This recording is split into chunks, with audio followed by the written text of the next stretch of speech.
Yes, now, even Cape Town, you can see Cape Town in the background there, on the way to Robben Island, where Nelson Mandela was imprisoned the majority of his time.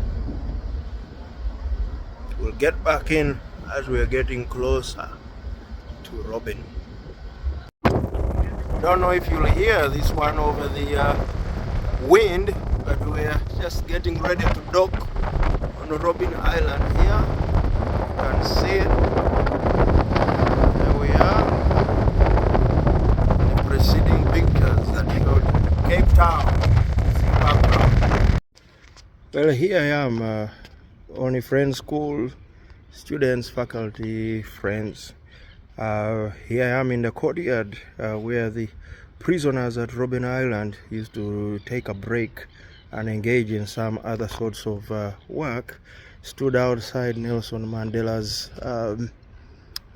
prison cell a few minutes ago, was around, so the little clinic where they were, their reception area. I've taken several photos of that, even of the boat ride into Robben Island from Cape Town. It's quite the emotional trip. See if I can what's going on here. Yes, so if you can count over there, 1, 2, 3, 4 windows. That's the fourth one, is the outside of Nelson Mandela's prison cell. And here you go with the courtyard right here. I'm sorry the quality won't be so good, but I had to capture it for everyone and say that for us at Olney Friends School, as on social justice issues, just being in South Africa, doing this visit and being part of the World Science Forum, whose theme was Science for Social Justice, this week, December 5th to 9th, it all comes back that what we are trying to do at Olney Friends School is to get those students and human beings who will be decent in whatever field they take. You can be an economist, an engineer, a doctor, an artist, a poet. You can be a writer, but infused with these values and infused with something deep within you that would say, a place like Robben Island should have never been here in the first place, and those who are fighting for the freedom of the oppressed really didn't need to be in these cruel circumstances.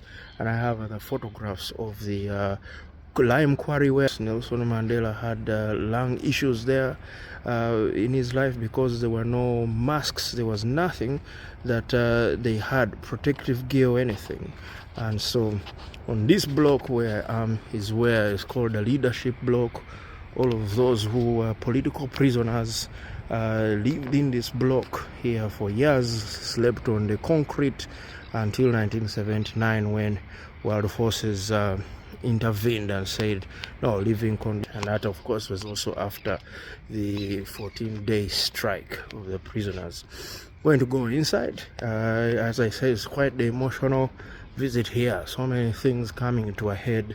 And as I hope that the students, as they watch this video, take stock of their lives as well, and know that their lives get meaning when they lift each other up, lift other people up in the world.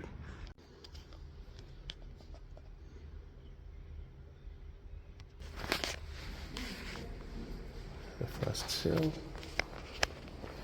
second one, third cell,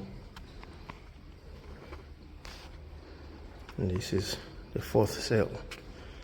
This is where Nelson Mandela was. Little bucket.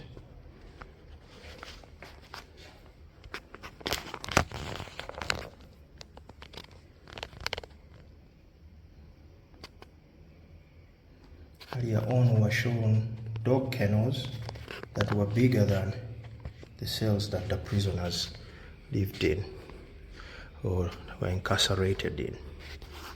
This is the so-called leadership wing.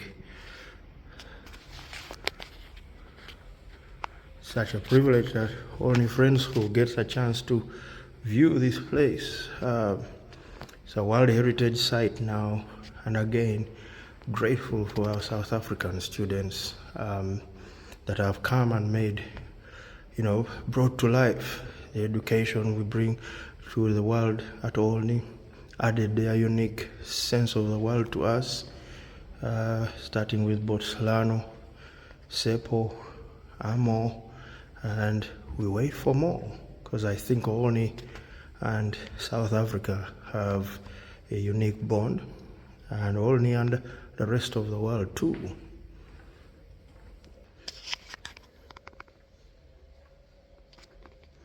This walk is quite the emotional one. I remember studying South African history as a high school student in Uganda, things that we just read about. Yes, here is another section of the prison. Wow. And this is after now beds came in.